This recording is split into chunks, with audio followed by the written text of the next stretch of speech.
وہ اتنا لمبا قیام کرتے تھے کہ ان کے قدم مبارک سوج جاتے تھے۔ حضرت مغیرہ فرماتے ہیں رسول اللہ صلی اللہ علیہ وسلم نے اتنا لمبا قیام کیا رات کو کہ آپ کے پاؤں سوج گئے۔ آپ سے سوال کیا گیا کہ آپ اتنی مشقت کیوں کرتے ہیں، اپنے آپ کو اتنا کیوں تھکاتے ہیں، حالانکہ آپ کے تو سارے گناہ معاف کر دیے گئے۔ آپ نے فرمایا کیا میں اللہ کا شکر گزار بندہ نہ بنوں، یعنی صرف گناہوں کی بخشش ہی نہیں بلکہ نعمتوں پر شکر بھی واجب۔ جہاں ایک طرف گناہوں کی بخشش انسان کے لیے اللہ کے قرب کے راستے ہموار کرتی ہے، وہاں اللہ تعالیٰ کا شکر ادا کرنا بندے کو اللہ کا قرب عطا کرتا ہے۔ اچھا، اب پہلی سنت میں آپ کو بتاؤں گی کہ اگر آپ تہجد کے وقت اٹھے ہیں تو سب سے پہلے آپ کیا پڑھیں گے۔ حضرت عائشہ رضی اللہ تعالیٰ عنہا فرماتی ہیں کہ رسول اللہ صلی اللہ علیہ وسلم جب رات کو تہجد کے لیے اٹھتے تو یہ پڑھتے 10 بار اللہ اکبر، 10 بار الحمدللہ، 10 بار سبحان اللہ و بحمدہ، 10 بار سبحان الملک القدوس، 10 بار استغفر اللہ، 10 بار لا الہ الا اللہ، اور پھر 10 بار اللہم اعوذ بک من ضیق الدنیا و ضیق یوم القیامہ، میں تیری پناہ میں آتا ہوں دنیا کی تنگی سے اور قیامت کے دن کی تنگی سے۔ اللہم اعوذ بک من ضیق ضاد یہ قاف من ضیق الدنیا و ضیق یوم القیامہ، یہ بھی 10 بار۔ اور پھر فرماتے اللہم اغفر لی واہدنی وارزقنی وعافنی، پھر وضو کرتے اور تہجد شروع کرتے، یعنی یہ بھی وضو سے پہلے آپ پڑھ لیتے۔ تو آپ کیا کر سکتے ہیں، جیسے آنکھ کھلی یا بستر پر لیٹے ہیں تو بعض اوقات ایسا ہوتا ہے نا کہ انسان سوچتا ہے اچھا ایک سائڈ پہ سو کے اتنے تھکے ہوئے ہوتے ہیں کہ آپ ایک دم نہیں اٹھ پاتے، حالانکہ آپ صلی اللہ علیہ وسلم کے نیند سے بیدار ہونے کا طریقہ کیا تھا کہ جب آپ اٹھتے تھے تو یک دم اٹھتے تھے، سستی کے مارے نہیں کہ کبھی ایک طرف لیٹ گئے پھر دوسری طرف سو گئے پھر دائیں طرف پھر بائیں طرف، نہیں، جب جاگنے کا وقت ہوتا تھا تو آپ فوراً اٹھ جاتے تھے۔ لیکن بسا اوقات ایسا ہوتا ہے کہ انسان تھکا ہوا ہوتا ہے، سائڈ بدل کے دوسری طرف کو ذرا لیٹتا ہے، تو یہ لیٹے لیٹے بھی آپ اذکار پڑھ سکتے ہیں، ٹھیک ہے؟ اور یہ سب آپ کو آتے ہی ہوں گے سوائے ایک وہ ذکر کے اللہم اعوذ بک من ضیق الدنیا و ضیق یوم القیامہ، اور ترتیب آپ یاد کر لیں اپنے بیڈ سائڈ ٹیبل پہ یا بیڈ پہ یا کہیں بھی، یہ نوٹس کسی پین کے ساتھ لکھ کے لگا دیں، چپکا دیں، اور جب یاد ہو جائے تو پھر اتار دیں، جب عادت بن جائے تو ہٹا دیں وہاں سے، ٹھیک ہے؟ جتنے دن عادت نہیں بنتی اتنے دن اپنے یادداشت کے لیے رکھ لیں۔ اسی طرح نیند سے اٹھ کر لا الہ الا اللہ وحدہ لا شریک لہ لہ الملک و لہ الحمد وہو علی کل شیء قدیر الحمد للہ وسبحان اللہ واللہ اکبر ولا حول ولا قوۃ الا باللہ، یہ بھی پڑھ سکتے ہیں۔ اچھا، ضروری نہیں کہ سب کچھ ایک ہی دن میں پڑھ لیں، یہ بھی آپ کر سکتے ہیں کہ ایک دن میں ایک چیز پڑھ لیں، دوسرے دن دوسری پڑھ لیں، تیسرے دن تیسری پڑھ لیں، ٹھیک ہے؟ اور اگر ساری ایک دن بھی پڑھنا چاہیں، دیکھیں وقت کی بات ہے نا، ہو سکتا ہے اس وقت عمر کے اس حصے میں آپ پہ بہت ذمہ داریاں ہوں، آپ یہ سب کچھ نہ پڑھ سکتے ہوں، لیکن زندگی کا ایک ایسا وقت بھی آتا ہے جب انسان بوڑھا ہو جاتا ہے، جب اس کے اوپر باقی ذمہ داریاں کم ہو جاتی ہیں، پھر نیند بھی کم ہو جاتی ہے، پھر زیادہ عبادت کا موقع ملتا ہے، تو ایسے میں جب انسان کے پاس عبادت کے لیے وقت اور موقع زیادہ ہو تو پھر یہ ساری چیزیں بھی پڑھ لیں، ٹھیک ہے نا؟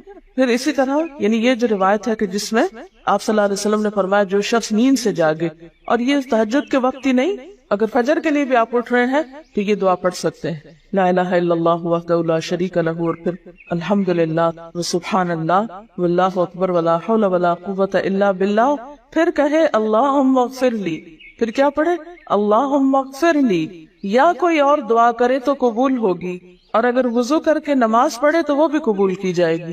صبح اٹھتے ہی اللہ کی تعریف، اور آپ کو معلوم ہے کہ یہ جو چوتھا کلمہ ہے نا لا الہ الا اللہ وحدہ، اس کو دعا بھی کہا گیا، حالانکہ اس میں صرف اللہ تعالیٰ کی حمد و ثنا، اور یہ یوم عرفہ کی دعا ہے۔ حدیث میں آتا ہے کہ مجھے اور مجھ سے پہلے انبیاء کو اس دن کی جو بہترین دعا سکھائی گئی، یعنی یوم عرفہ کی دعا، لا الہ الا اللہ وحدہ لا شریک لہ، حالانکہ اس میں مانگنے کی تو کوئی چیز ہی نہیں، صرف اللہ کی حمد و ثنا ہے۔ جیسے حضرت ایوب علیہ السلام نے کہا تھا انی مسنی الضر وانت ارحم الراحمین، مانگا کچھ نہیں، انت ارحم الراحمین، انت ارحم الراحمین۔ اللہ تعالیٰ کی تعریف کر کے اللہ تعالیٰ کے نام کے ساتھ اس کو اگر انسان پکار لیتا ہے تو یہ بھی اس کے لیے بہت کافی۔ ایک اور روایت میں آتا ہے رسول اللہ صلی اللہ علیہ وسلم جب تہجد کے لیے اٹھتے یعنی آپ ایک مرتبہ اٹھے، یعنی جو صحابی روایت کرتے ہیں، تو آپ نے بیٹھنے کے بعد آسمان کی طرف نظر کر کے سورۃ آل عمران کی آخری 11 آیات 190 سے لے کر 200 تک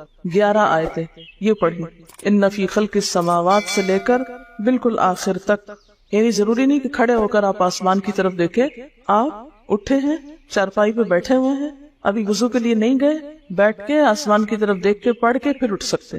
اب اس میں آپ دیکھیں نا کہ انسانی نفس کی بھی ایک رعایت ہو جاتی ہے. لیٹے لیٹے آپ نے ایک ذکر پڑھ لیا، بیٹھ کے آپ نے دوسرا پڑھ لیا، پھر آپ وضو کو چلے گئے، تو اس میں وہ جو ایک طبیعت کی کسل بندی ہوتی ہے وہ بھی ساتھ ساتھ اللہ کے ذکر سے دور ہوتی جاتی ہے، اور ایک سٹیپ کے بعد دوسرا سٹیپ لینا بھی آسان ہو جاتا ہے. اچھا، اس میں آپ دیکھیں حکمت کیا ہے کہ آپ صلی اللہ علیہ وسلم نے کیا فرمایا کہ آسمان کی طرف دیکھ کے پڑھا جائے تاکہ اچھی طرح آنکھیں کھل سکیں. تو زبانی یاد کرنے کا مطلب یہ نہیں کہ آپ آنکھیں بند کر کے سوئے سوئے پڑھیں، کیونکہ بعض اوقات ایسا ہوتا ہے نا، آنکھ کھلتی ہے، ذکر شروع کرتے ہیں اور پھر پتہ ہی نہیں چلتا اور ذکر آدھے میں رہ جاتا ہے اور سو چکے ہوتے ہیں. اور پھر اگر آپ کو زبانی یاد نہیں ہوگی نا، دیکھ کے پڑھیں گے تو وہ الماری کی طرف ہی دیکھتے رہیں گے، آسمان کی طرف نہیں دیکھ سکیں گے، تو پھر سنت پوری نہیں ہو سکے.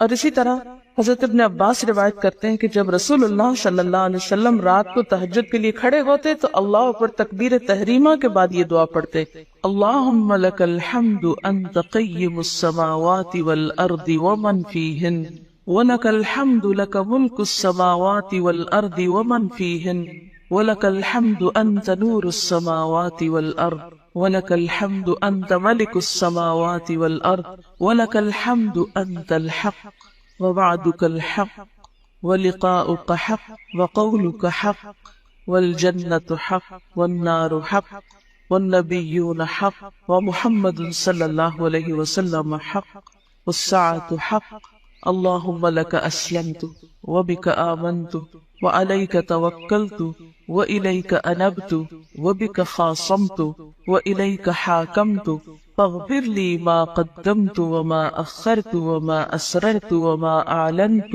أنت المقدم وأنت المؤخر لا إله إلا أنت. الہی تیرے ہی لیے ہے ساری تعریف، زمین و آسمان اور جو کچھ ان میں ہے سب کو تو ہی قائم رکھنے والا ہے. تیرے ہی لیے ہے ساری تعریف، زمین و آسمان اور جو کچھ ان میں ہے اس سب کی بادشاہی تیرے ہی لیے ہے. تیرے ہی لیے ہے ساری تعریف، تو ہی روشن کرنے والا ہے زمین و آسمان کو، تیرے ہی لیے ہے ساری تعریف. تو ہی بادشاہ ہے زمین و آسمان کا، تیرے ہی لیے ہے ساری تعریف. تو حق ہے، تیرا وعدہ حق ہے، تیری ملاقات حق ہے، تیرا کلام حق ہے، جنت حق ہے، جہنم حق ہے، تمام انبیاء حق ہیں اور محمد صلی اللہ علیہ وسلم حق ہیں، قیامت حق ہے. الہی میں تیرے سامنے جھک گیا، میں صرف تیرے ساتھ ایمان لایا، میں نے صرف تجھی پر بھروسہ کیا، میں نے صرف تیری طرف رجوع کیا، صرف تیری ہی مدد سے دشمنوں سے جھگڑتا ہوں، میں نے صرف تجھے ہی اپنا حاکم مانا. سو تو میرے اگلے پچھلے اور ظاہر و پوشیدہ اور جنہیں تو مجھ سے زیادہ جانتا ہے سارے کے سارے گناہ معاف کر دے. تو ہی آگے کرنے والا ہے، تو ہی پیچھے ڈالنے والا ہے، تیرے سوا کوئی سچا معبود نہیں ہے. یہ جو دعا استفتاح ہے تہجد کے وقت کی، یہ باہر نہیں نماز کے اندر پڑھنے کی دعا. ہم دعا مانگتے اللہم اجعلنی لک ذکارا لک شکرا. ان دعاؤں کے پڑھے بغیر ذکار کیسے بن سکتے ہیں؟ ذکار کا صیغہ تو فعال کے اوپر ہے، بہت زیادہ ذکر کرنے والا. والذاکرین اللہ کثیرا والذاکرات. تو ذاکرات کیسے بن سکتے ہیں جب تک کہ یہ دعائیں زبانی نہ آتی ہو اور اپنے وقت پر نہ پڑھی جاتی. ویسے بھی ذکر بہت اچھی چیز ہے، لیکن جو مسنون ذکر ہے اور جو نبی صلی اللہ علیہ وسلم کے طریقے کے مطابق ہے، جو اطمینان قلب اور خوشی اس وقت اس کام کو اس طریقے پہ کر کے نصیب ہوتی ہے، وہ اس کے علاوہ نہیں ہوتی. اگرچہ اس سے خوشی ہوتی ہے لیکن اس طرح کی نہیں نصیب ہوتی، اس طرح کا اطمینان نہیں ہوتا. آپ تجربہ کر کے دیکھیں، سنت کے مطابق زندگی گزارنا اور اپنی مرضی کے مطابق زندگی گزارنا، یہ دو مختلف لائف سٹائلز ہیں، دو مختلف طریقہ ہے زندگی ہے. دونوں کا امپیکٹ فرق ہوتا ہے، اثرات فرق ہوتے ہیں. اور یہ نہیں کہ یہ کوئی بہت مشکل عمل ہے، بہت مشکل کوئی نہیں ہے، ہم کر سکتے ہیں، لیکن بات یہ ہے کہ ہم کرنے کی کوشش کریں، ارادہ تو کریں. پہلے تو آپ اپنے آپ سے یہ پوچھیں ارادہ بھی کیا کہ نہیں. کیونکہ اگر ارادہ ہو گیا نا تو کام بھی ہو جائے گا. مشکل یہ ہے کہ ہم جب کوئی ایسا کام سنتے تو پھر سوچتے نہیں ہمارا تو حالات اتنے کٹھن ہے کہ یہ عمل ہمارے لیے نہیں, ویسے بھی نفل ہے, کوئی بات نہیں, نہ بھی ہو سکا تو کیا ہے, یہی کہہ کے ہم چھوڑ دیتے ہیں چیزوں کو کہ نہیں. لیکن میں سمجھتی ہوں کہ جو عمر آپ بچیوں کی خاص طور پر اس وقت اس عمر کو غنیمت سمجھے اور اس میں آپ نے جو کچھ اب یاد کر لیا, عادت ڈال لی, وہ اگلی زندگی میں شدید مصروفیت کے باوجود بالکل عادت ثانیہ ہو جائے گی, ایک روٹین ہو جائے گی اور آپ کو مشکل نہیں ہوگی. لیکن اگر اب نہیں عادتیں ڈالی, کل کو یا نئے سرے سے عادت ڈالنا بہت مشکل ہوگا. سنت مشکل نہیں ہے, صرف یہ ہے کہ ارادے, نیت اور پھر کوشش کی ضرورت. کر لیں گے تو ہو بھی جائے گی, آخر کرنے والے کرتے ہیں. لیکن جب پہلے سے سوچتے تھے نہیں بڑا مشکل, تو اللہ والے کرتے ہیں اور وہ تو نیک لوگوں کا کام ہے. ہم تو نہ اللہ والے ہیں اور نہ ہی نیک ہیں, تو کیوں نہیں ہے, ہو جائے. اب آپ صلی اللہ علیہ وسلم کی تہجد کی کیفیت کیا تھی؟ حضرت ابو ذر کہتے ہیں کہ رسول اللہ صلی اللہ علیہ وسلم نے تہجد میں اتنا قیام کیا کہ اس ایک آیت کو پڑھتے پڑھتے صبح کر دی. ایک آیت پڑھتے پڑھتے صبح کر دی. کون سی آیت تھی وہ؟ ان تعذبہم فانہم عبادک وان تغفر لہم فانک انت العزیز الحکیم. ایک آیت کو اتنی دفعہ پڑھا اور پڑھتے رہے اور پڑھتے رہے اور پڑھتے رہے, اسی میں صبح ہو گئی. تو طویل قیام جو ہے ضروری نہیں کہ وہ صرف کس وقت ہو, کوئی لمبی سورت پڑھ کے, چھوٹی سورت بھی ہو سکتی ہے لیکن روح کے ساتھ, شعور کے ساتھ اگر آپ دوہرا کے بھی پڑھے. مثال کے طور پہ آپ نے کوئی سورت یاد کر لی ہے اور آپ پڑھنے کھڑے ہوئے ہیں اور آپ کو صحیح طرح آتی نہیں ہے, یا آتی ہے تو اتنی تیز نہیں آتی, بہت رٹی ہوئی نہیں ہے, تو کوئی بات نہیں, ایک آیت کو 2 دفعہ 3 دفعہ بھی آپ اس کو پڑھ سکتے ہیں اور وہ اس طرح بھی پڑھ کے لمبا کر سکتے. یعنی طویل قیام صرف زیادہ قرات سے ہی نہیں, مختلف طریقوں سے ہو سکتا ہے. یہ آیت ہے سورۃ المائدہ کی 118 نمبر آیت. اگر تو انہیں عذاب دے تو وہ تیرے بندے ہیں, اور اگر تو انہیں معاف کر دے تو یقیناً تو غالب اور حکمت والا ہے. حضرت حذیفہ رضی اللہ تعالی عنہ نے نبی صلی اللہ علیہ وسلم کو تہجد پڑھتے دیکھا. وہ کہتے ہیں سورۃ فاتحہ کے بعد آپ نے سورۃ بقرہ پڑھی, پھر رکوع کیا. آپ کا رکوع آپ کے قیام کی مانند تھا. ہماری تو کمر نہ ٹوٹ جائے, کر کے تو ذرا دیکھیں. میں نے زندگی میں پہلی دفعہ رمضان میں طویل رکوع اور سجدے کا موقع ملا, اس سے پہلے تو اس طرح کا سچ پوچھے کانسیپٹ بھی کوئی نہیں تھا. کیونکہ بہت سی چیزیں جب ہم پڑھتے ہیں تو ہم کہتے ہیں ہاں یہ نبی صلی اللہ علیہ وسلم کے لیے ہے, یہ تو آپ کی شان ہے اور آپ کا مقام ہے. ہم تو عام کمزور بندے. اصل میں ہم کمزور کیوں ہیں؟ اس لیے کہ ہم نے اپنی انرجیز بیکار باتوں میں بہت لگا رکھی, بیکار غم پالے ہوئے ہیں, بیکار مشغلے ہیں, بیکار گفتگویں ہیں. انرجی تو لگتی ہے نا. آپ فضول کی باتیں سوچے تو کیا انرجی نہیں لگے گی؟ آپ لایانی چیزوں پہ کوڑنا شروع کر دیں, کیا انرجی نہیں لگے گی؟ لگے گی. تو پھر آپ کے پاس کوئی تعمیری مثبت کام کرنے کے لیے نہ وقت ہے نہ انرجی ہے. پھر اس وقت تک آپ خالی ہو چکے ہوتے ہیں. رات کو دیر تک آپ اگر فضول گپ شپ کرتے رہے تو صبح اٹھے گا کون, اور پھر صبح پڑھے گا کون, اور اگر پڑھے بھی تو کیا پڑھے اس. کبھی آپ نے سوچا کہ احادیث کی یہ جو کتابیں ہیں یہ ساری کی ساری صرف آپ کی گفتگو نہیں, آپ کے عمل کا بھی احاطہ کیے ہوئے ہیں, اور ٹوٹل آپ کی گفتگو یہی ہے. اور اگر ہم اپنی گفتگو کو دیکھیں اور ہماری باتوں کی کوئی کتاب تیار ہو, نبی صلی اللہ علیہ وسلم کی عظمت کو پہچانے, ہم اپنی گفتگو کا جائزہ لیں. اگر ہماری گفتگو بھی ریکارڈ ہو کر لوگوں کے پاس جانے لگے, لوگوں تک پہنچنے لگے, ہم عملی نمونہ کیوں نہیں لوگوں کے لیے؟ ہمیں دیکھ کر لوگوں کے عمل کیوں نہیں بدلتے؟ ہماری بات لوگوں پر اثر کیوں نہیں کرتی؟ کبھی سوچا ہم نے؟ صرف اپنی گفتگو کے آئینے میں ہی اپنے آپ کو پہچان لیں کہ ہم کہاں ہیں, کون ہیں, کہاں کھڑے, لوگوں کے بیچ میں کیا باتیں کرتے ہیں, لوگوں کے پیٹھ پیچھے کیا باتیں کرتے ہیں, کہاں کس حال میں کیا کر رہے ہوتے ہیں. ہر شخص اپنے آپ کو خود پہچان سکتا ہے. کیا واقعی ہم اس لائق ہیں کہ کوئی ہم سے کچھ سیکھے؟ صرف اپنے گفتگو کے آئینے میں خود کو پہچانے. بعض اوقات کتنا بیکار بولتے, کتنا بے مقصد بولتے, کتنا ضرورت سے زائد بولتے. اس کا یہ مطلب نہیں کہ مصنوعی خاموشی اپنے اوپر مسلط کر لیں, کیونکہ پھر ہم دوسری ایکسٹریم پہ نکل جاتے ہیں. لیکن بامقصد گفتگو کتنی ہے ہماری باتوں میں جو واقعی فائدہ مند, تو پھر ذرا روک بھی لیا کریں نا اپنے آپ کو. اپنے ساتھ خود ہی محنت کریں گے تو بات بنے گی. سوچیں تو, احساس تو کریں. جب کریں گے تو انشاءاللہ کامیابی بھی ہوگی. لیکن پہلی بات تو یہ نا کہ ہم جو کچھ کرتے ہیں نہ اس کا حساب کرتے ہیں, نہ اس کے بارے میں سوچتے ہیں کہ ہم کر کیا رہے ہیں. ہمیں نیکی نہ کرنے کا موقع یا ہمارے نیکی نہ کرنے کا ایک سبب اور ایک بڑی وجہ ہماری انرجیز کا بیکار چیزوں میں استعمال ہونا ہے, فضول کی سیاست میں ملوث ہونا ہے, اپنی ذمہ داریوں کا ہمیں ہوش نہیں ہوتا، دوسروں کے کاموں میں مداخلت خوب سوچتی، خود کیا کر رہے ہیں اس کا کچھ پتہ نہیں، دوسرے کیا کر رہے ہیں اس سے بہت دلچسپی، یا کیا نہیں کر رہے۔ بہت سے لوگ، بہت سی خواتین کمر درد کی شکایت کرتے، اور اس کی ایک بڑی وجہ نمبر 1 رکوع کا صحیح پوزیشن پہ نہ ہونا ہے، اور نمبر 2 اس پوزیشن پہ کوئی ایکسرسائز نہیں ہماری ہوتی۔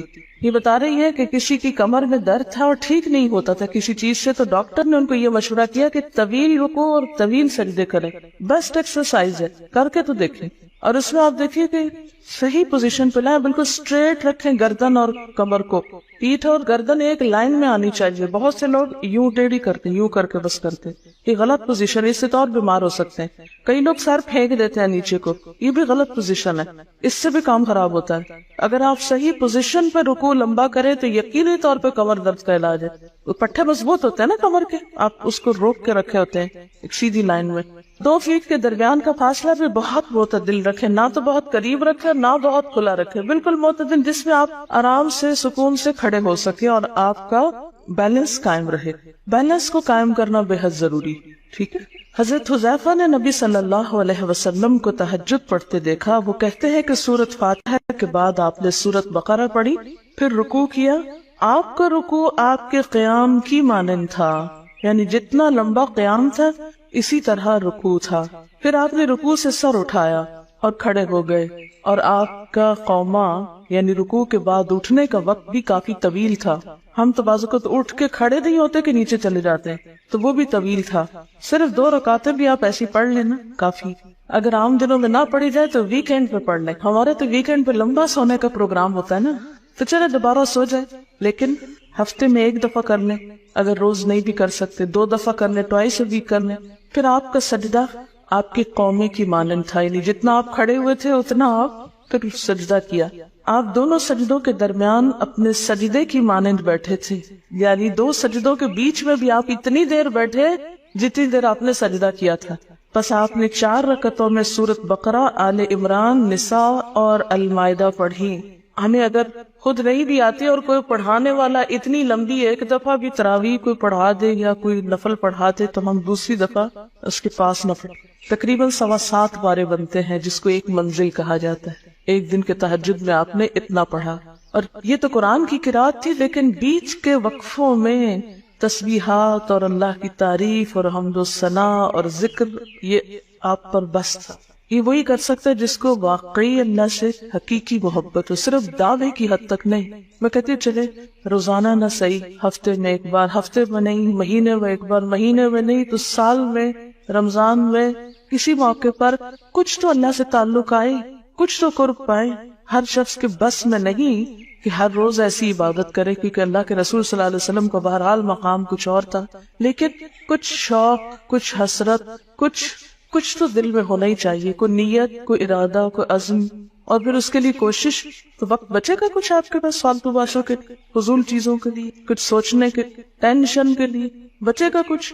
سب کچھ بھاگ جائے گا، کچھ بھی نہیں بچے گا، کیونکہ ان عبادی لیس لک علیہم سلطان، میرے بندے ان پہ اے شیطان تیرا کوئی زور نہیں چلتا، بس چلتا ہی نہیں ان پہ تیرا، سارا زور ہی ان پہ چلتا ہے جو فالتو ہوتے ہیں۔ فالتو ذہن جو ہوتا ہے وہ شیطان کا گھر ہوتا ہے۔ حضرت حذیفہ بیان کرتے ہیں کہ میں ایک رات آپ صلی اللہ علیہ وسلم کے ساتھ نفلی نماز میں شریک ہو گیا، آپ نے سورۃ بقرہ شروع کر دی، میں نے سوچا کہ آپ 100 آیات پڑھ کر رکوع میں چلے جائیں گے، مگر آپ پڑھتے گئے۔ میں نے خیال کیا کہ سورۃ بقرہ کو 2 رکعتوں میں پڑھیں گے، لیکن آپ پڑھتے رہے۔ آپ نے سورۃ بقرہ ختم کر کے سورۃ نساء شروع کر دی، پھر ختم کر کے آل عمران پڑھنے شروع کر دی، اس کو بھی ختم کر دیے۔ آپ نہایت آہستگی سے پڑھتے جاتے تھے، جب ایسی آیت تلاوت کرتے جس میں سبحان اللہ کہنے کا حکم ہوتا ہے، جیسے سبح بحمد رب جیسی مثال کے طور پر، تو سبحان اللہ کہتے۔ اگر کچھ مانگنے کا ذکر ہوتا تو سوال کرتے، اگر پناہ مانگنے کا ذکر ہوتا تو اعوذ باللہ پڑھتے۔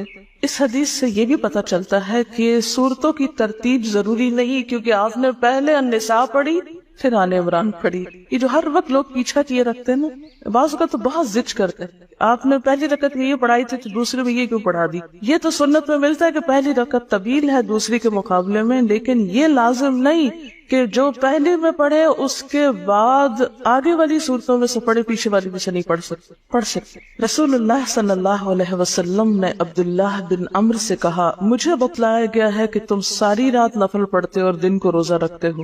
اگر تم ایسا کرو گے تو تمہاری آنکھ کمزور اور طبیعت سست ہو جائے گی. یعنی ہر روز روزہ اور ہر رات جگراتا تمہاری جان اور تمہارے بال بچوں کا بھی تم پر حق ہے، اس لیے روزہ رکھو اور افطار بھی کرو اور رات کو قیام کرو اور سو بھی. یعنی ساری رات تہجد پڑھنا یا نفل پڑھنا پسندیدہ نہیں ہے، رات کو سونا بھی پسندیدہ ہے. ہمارے ہاں 27ویں رات کو پوری رات جاگنا لازم سمجھا جاتا ہے، تو نبی صلی اللہ علیہ وسلم سے کوئی رات بھی پوری کی پوری جاگنا ثابت نہیں، کیونکہ اگر انسان صرف جاگتا ہی جاگتا چلے تھے تو آسان ہوتا ہے، ایک دفعہ سو کے پھر اٹھنا جو ہے نا وہ اصل میں نفس کا امتحان ہوتا ہے، وہ مشکل ہوتا ہے. اسی طرح نبی صلی اللہ علیہ وسلم 3 دن سے کم میں قرآن مجید ختم کرنا پسند نہیں فرماتے تھے. آپ نے حضرت عبداللہ بن عمرو سے فرمایا کہ 1 ماہ میں پورا کر لو. انہوں نے عرض کی میں اس سے زیادہ تلاوت کی طاقت رکھتا ہوں، تو فرمایا 20 دن میں کر لو. ان کا میں اس سے زیادہ کی طاقت رکھتا ہوں، فرمایا 7 دن میں ختم کر لیا کرو، اس سے زیادہ کی اجازت نہیں. یعنی وہ ایک منزل کر کے. صحابہ کرام چونکہ اس زمانے میں مصحف اس طرح تھوڑے چھپے ہوئے تھے کہ کتابوں کی شکل میں ہوں، جو قرآن تھا لوگوں کے سینوں میں تھا، یاد کیے ہوئے تھے، اور وہ یاد کیا ہوا کہیں صبح کے وقت الگ بیٹھ کے نہیں پڑھا کرتے تھے. وہ کہاں پڑھتے تھے؟ تہجد میں نماز کے اندر پڑھا کرتے تھے. اب یہ تو ہم لوگوں کی مشکل ہوگی نا کہ ہمیں آتا کچھ نہیں زبانی، تو پھر ہم دیکھ کے پڑھتے ہیں تو نماز میں پھر وہ مشکل ہوتا ہے، تو الگ رکھ کے پھر اس کو پڑھ رہے ہوتے ہیں. ٹھیک ہے، لیکن زیادہ بہترین پڑھنا نماز کے اندر کا پڑھنا، اگرچہ دیکھ کے پڑھنے کی اس میں بھی اجازت ہے، لیکن ان کی چونکہ شدید حرص تھی حضرت عبداللہ بن عمرو کی، تو آپ نے ان کو 3 دن کی پھر اجازت دے دی تھی. اور آپ نے فرمایا کہ اس شخص کو قرآن کی کچھ سمجھ نہیں ہو سکتی جو 3 سے بھی کم دن میں قرآن پڑھے. نبی صلی اللہ علیہ وسلم نے فرمایا جو شخص رات کے نوافل میں 200 آیات تلاوت کرتا ہے وہ اطاعت گزار مخلص لوگوں میں شمار ہوتا ہے. انہو من عبادنا المخلصین، وہ آتا ہے نا قرآن پاک میں انبیاء کی صفت میں سے.